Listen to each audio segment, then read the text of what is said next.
With the long shadow cast by the former Ottoman Empire, the extent of Turkey's influence in the Western Balkans bears no surprise for those familiar with the region's past and present.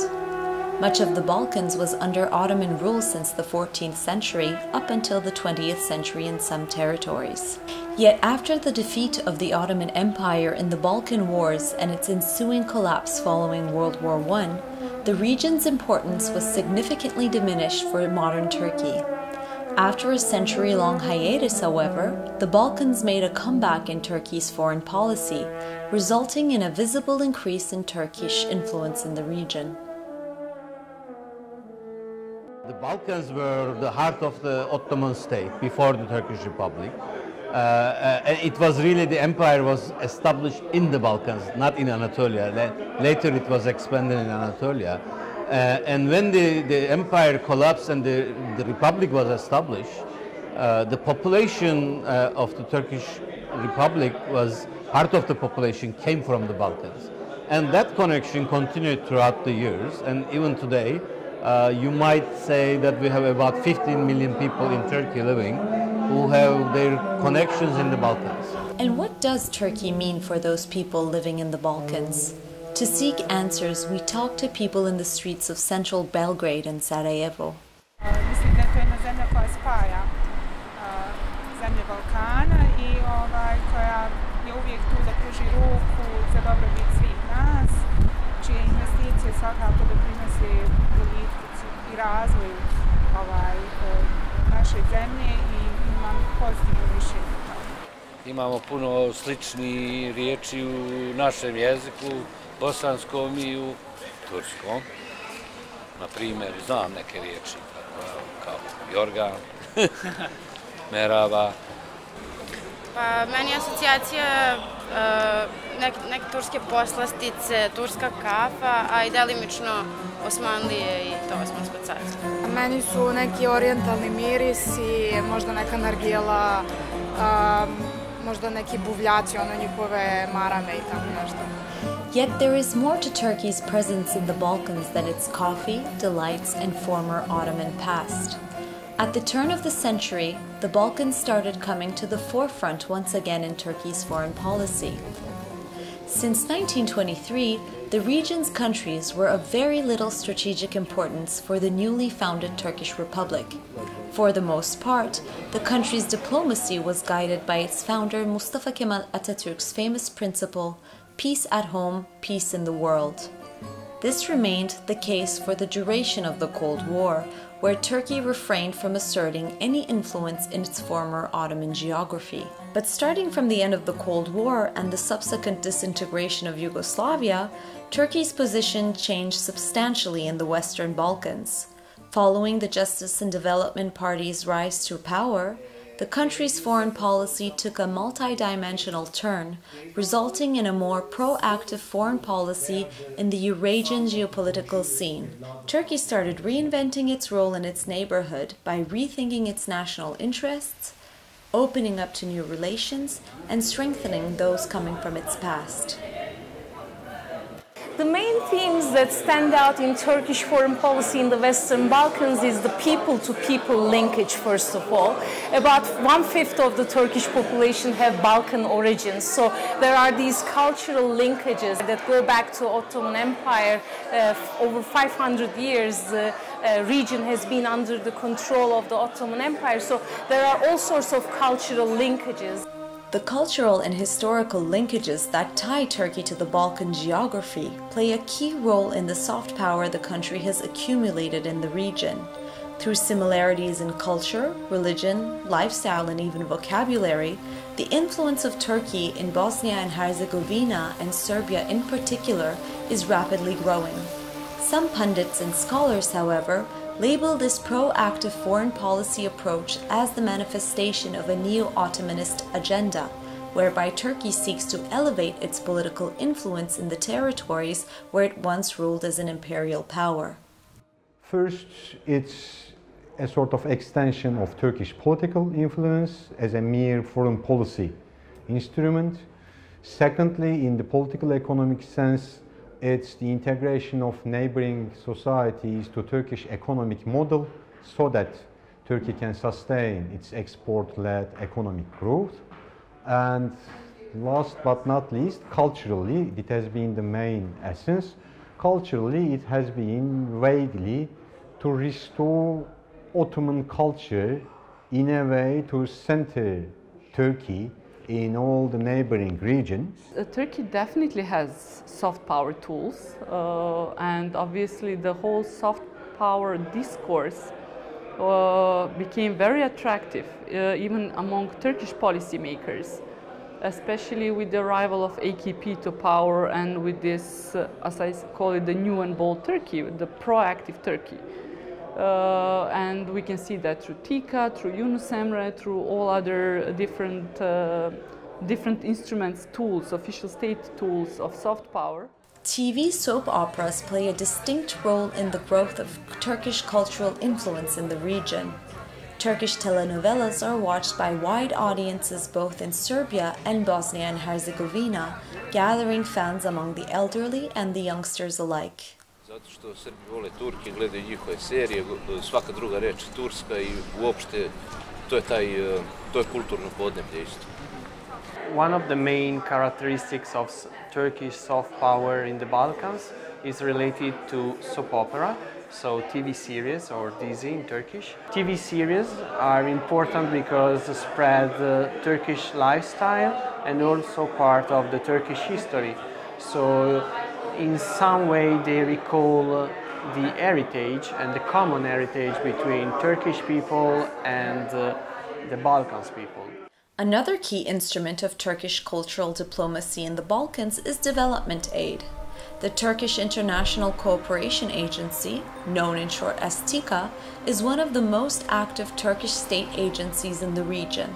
Founded in 1992, TİKA's initial aim was to provide financial and technical assistance to the Turkic countries of Central Asia and the neighboring countries of the Balkans and Caucasus after the breakup of the Soviet Union and Yugoslavia. In line with the proactive foreign policy shift of 2002, however, TİKA acquired a central role in Turkey's foreign policy. TİKA has a significant role in Turkey's foreign policy. It's a novel instrument for Turkish foreign policy because usually in the past Turkish governments did not utilize such instruments. Türk İşbirliği ve Koordinasyon Ajansı, Türkiye Cumhuriyeti Kültür ve Turizm Bakanlığı'na bağlı olarak kalkınma projeleri yürüten, eğitim, sağlık, kültür, idari ve sivil altyapılarının yenilenmesi sektörleri başta olmak üzere kalkınma temelli projeler yürüten bir kalkınma ajansıdır. Ortak tarihi mirasımız olan birçok eser burada söz konusu ve bu eserlerin devamının gelebilmesi için, tarihi olarak ayakta kalabilmesi için restorasyondan geçirilmesi gerekiyordu. Özellikle Osmanlı döneminden kalma birçok eseri biz Türkiye olarak, TİKA olarak bu projeleri yürütmeye devam ediyoruz.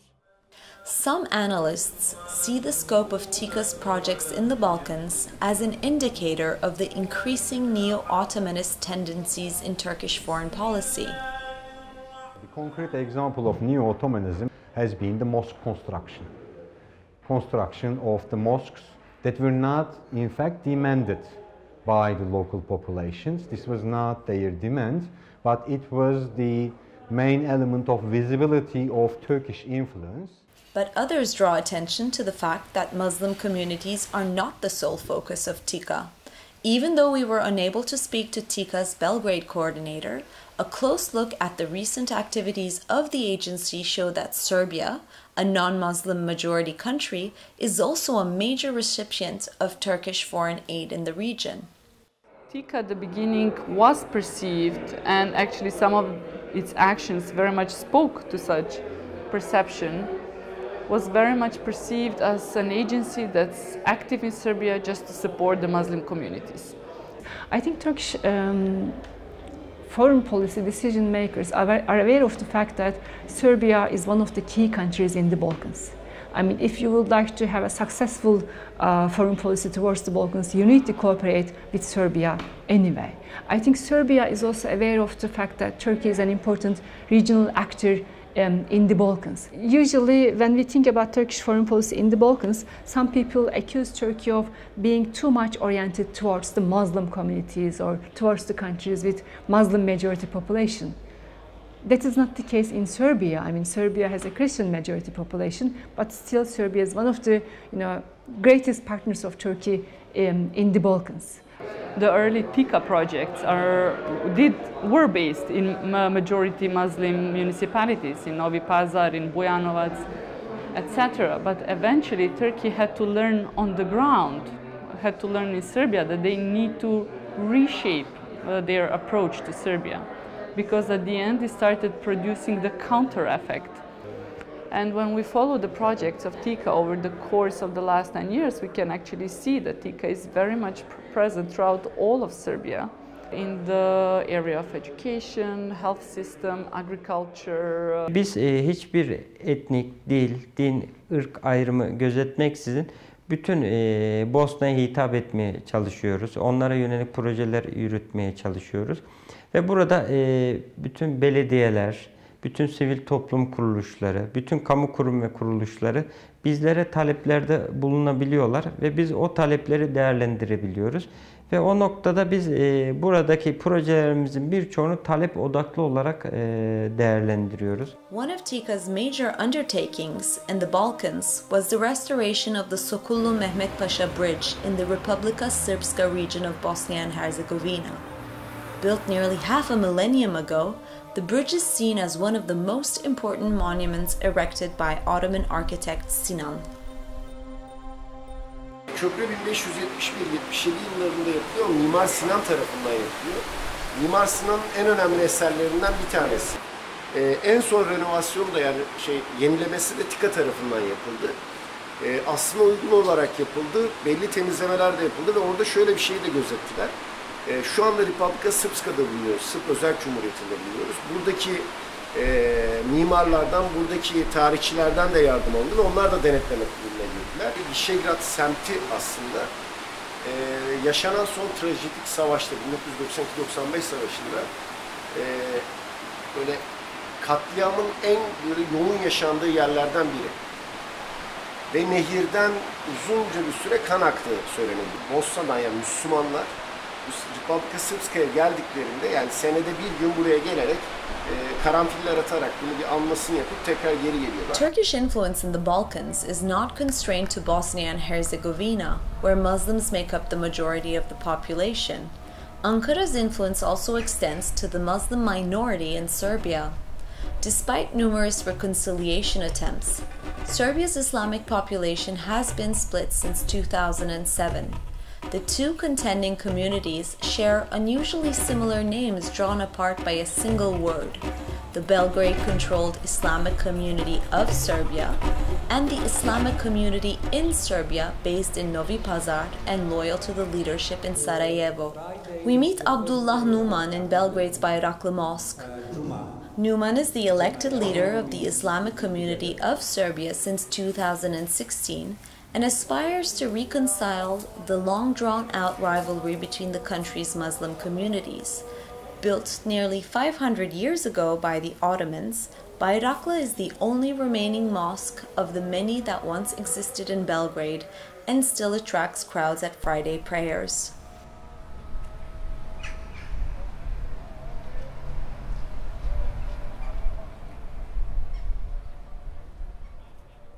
The mosque was built in 1522. The story, the legend is that this was the place where Suleiman the Magnificent, when he conquered Belgrade, he had his tent there, and the custom was, where the tent was, to build the mosque there.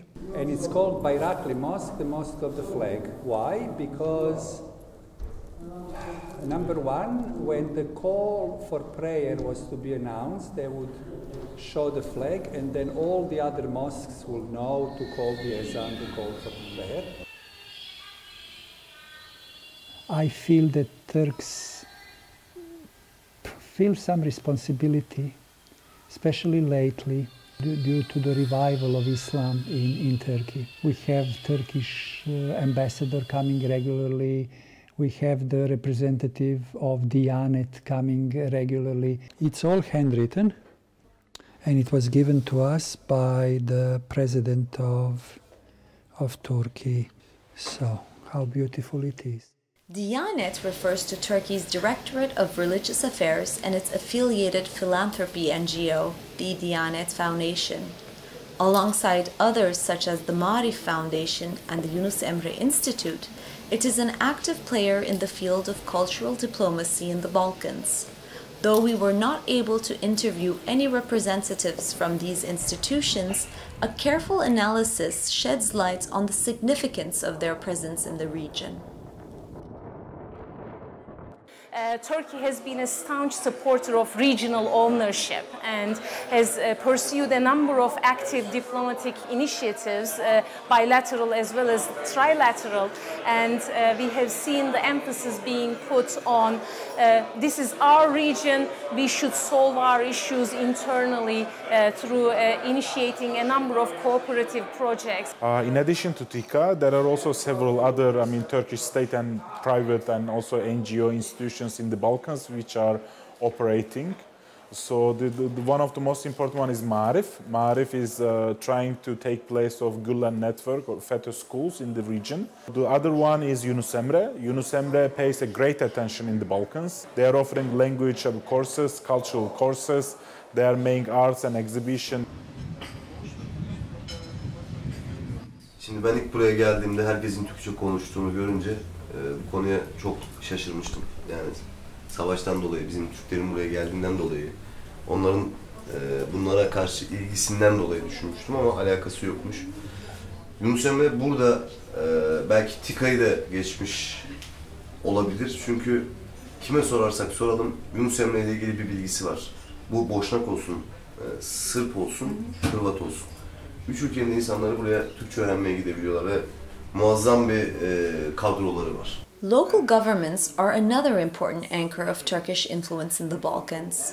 Through sister city relationships, some municipalities in Turkey have built strong political and economic ties with their counterparts in the region.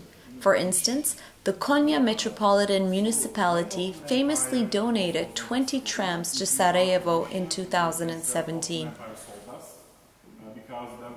When it comes to the Balkans, some of the municipalities pay special attention to their relations with the Balkan cities. It has several reasons. Because of the Ottoman heritage in the Balkans, because of historical ties, they give special importance to Balkan cities. Second, some municipalities have their populations stemming from the Balkans. They have many Balkan origin Turkish citizens. Because of these demographics, these municipalities pay a special attention to Balkan cities.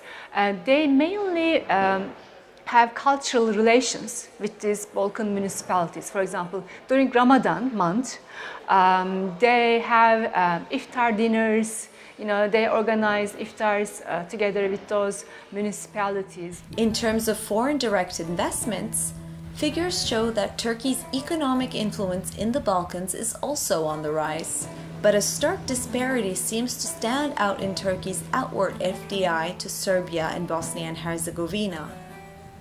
According to locals, Turks build mosques in Bosnia and factories in Serbia.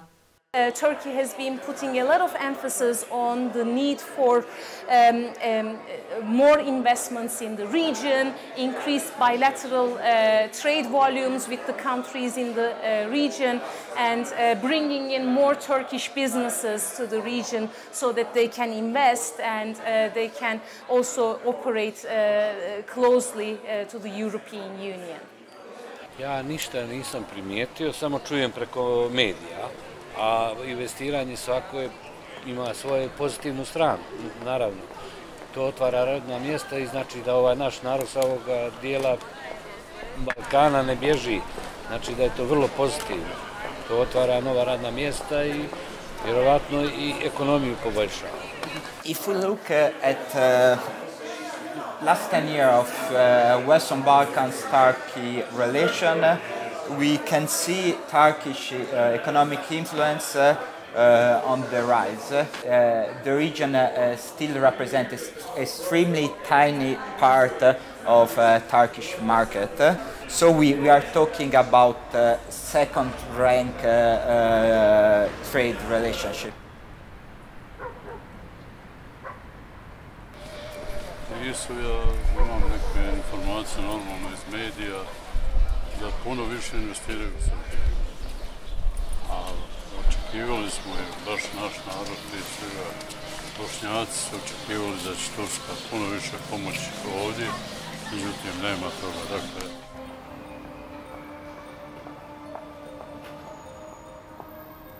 currently, due to the work of Erdogan and Turkish investment, and this country is hungry for investment, and they are building the roads. They want to connect Belgrade with Sarajevo. Serbian public and Serbian government and Serbian politicians are softening because they are fed for ages and years on Turks and Turks this and Turks that. Now they are economically tied with Turkey. They are getting a lot of help from Turkey, and they are seeing the benefit of that. Turks are always looking for opportunities to do some trade, to open factories, and that will give employment to Muslims and people who are not Muslims. I mean, really, everybody has to work. Burada yani gerek ben olayım gerekse başkası fark etmez. Türk kurumlarının hiçbirinin bir faydası olmaz ve olmadı da şimdiye kadar. Yatırım anlamında veyahut da destek vesaire bunları hiçbirinden bekleyemezsin. Bekleyen arkadaş da koca bir hayalin içindedir. Başka da bir şey yok. Ben hiçbir yerle içli dışlı değilim. Burayı açtığımdan beri konsolosluğa ticaretçiye bir kere gittim. Hani ne yapabiliriz, bize nasıl yardım edebilirsiniz diye. Tabii ki hiçbir şekilde yardım etmediler. Sadece lafta işte tabii bilgileri alıyorsun ama o hani devlet şöyle yardım edecek, böyle yardım edecek, şu olacak, bu olacak. Bunların hepsi yalan olmuyor da prosedürlere takılıyor. Yani resmi olarak var ama prosedürleri geçemiyorsun. Yani kısacası dayınız varsa prosedürleri geçebiliyorsunuz. Burada da bu işliyor. In the face of an increasingly indifferent approach by the European Union, the growing influence of foreign actors in the Western Balkans remains a commonly pointed out observation by those following the region. To be sure, the sole actor to exert influence in the Balkans is not Turkey. Others, such as Russia, the Gulf states, and most recently China, are ramping up efforts to strengthen political and economic ties with the region.